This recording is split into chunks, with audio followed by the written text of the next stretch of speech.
Matthew Vaughn, are you sure you want Harry to return? Because didn't Colin Firth's character die in like the second act of the last one? Are you sure you really want to bring him back? Yeah, I don't really care. Everyone loved Harry in the first one, so we're just gonna bring him back. We're gonna make money, and it's gonna be it. All right. What's gonna be your explanation for bringing Harry Hart back from the dead? It doesn't matter. All right. I'll make it up as we go along. All right. He survived the bullet. This lady just takes it out of his head, and he survives. Right there, Harry's alive. Look, I still don't think that's a really good idea. But if you want to do it, then I can't stop you. But then I'm probably not going to be in your film. No. It's all right. My script, it's really good. It's even better than the first one. Oh, you have a problem with that now? Oh, okay. You're gonna return. I wrote you in the script. You're gonna return. No excuses. So I don't get a say in any of this? You don't get a say in any of this. I'm the director, you're not. I thought it was a dumb decision that they made Harry return, basically from the dead after he was killed in the first one. I didn't think it was a good decision, and it just did not work at all.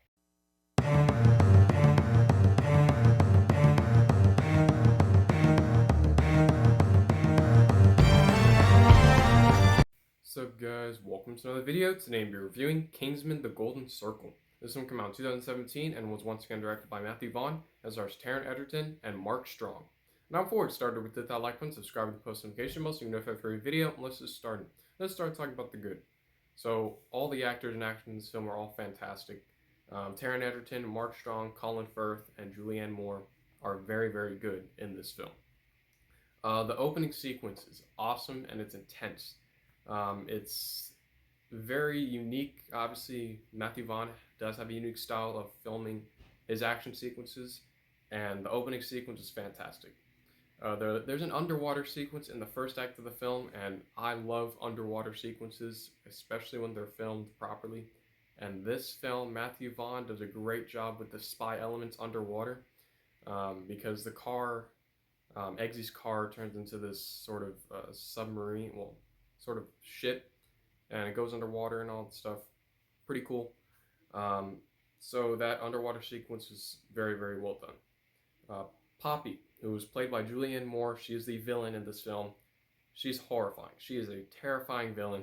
What she does in this film is, it's not similar to, it's different from Valentine's Plan, but it's sort of similar because, you know, mass destruction, murdering, whole bunch of people, but she is terrifying in this film. There are also a lot of hilarious sequences in this film, just like the first one. The comedy is very well placed.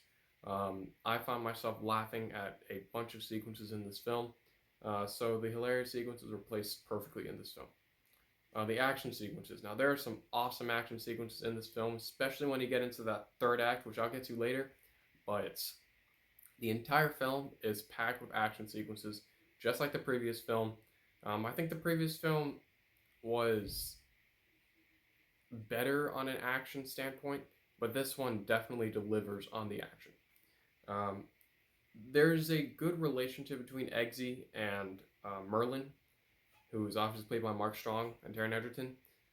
Their relationship in this film is very similar to Harry and Eggsy's relationship in the first film, because now, spoiler warning, Harry is supposedly dead, and Mark Strong, Merlin, has to be the new basically Colin Firth in this film, and their relationship is very well handled in this film. The reveal of Harry Hart's return, who is of course played by Colin Firth, it was fantastic. It was a great reveal. The only problem I had with that was it sort of undermines his death sequence in the first one, even though it was a quick death sequence, but it sort of undermines that.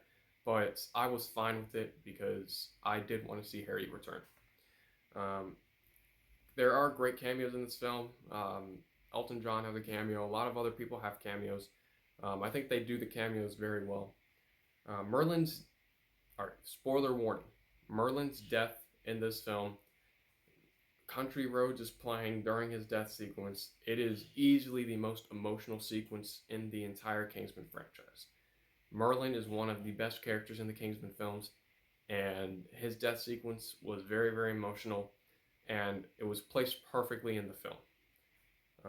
The third act of the film, which is Eggsy and Harry versus Poppy's men, it was awesome. It was an awesome third act. Not as I enjoyed the third act of Kingsman Secret Service more because it had that sort of James Bond spy element feel to it. This one doesn't, but it's still awesome and a lot of fun. The ending sequence. Now, the ending sequence I thought was great. It was a good ending sequence.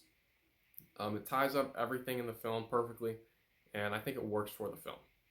That's all the good that I have. Now let's move on to the bad. So some sequences in this film are a bit slow and boring, um, especially in that second act. I Pedro Pascal's character, I didn't really see a reason for him to be in the film. Um, I did not care about his character. Um, it didn't really help the story. It didn't move the story.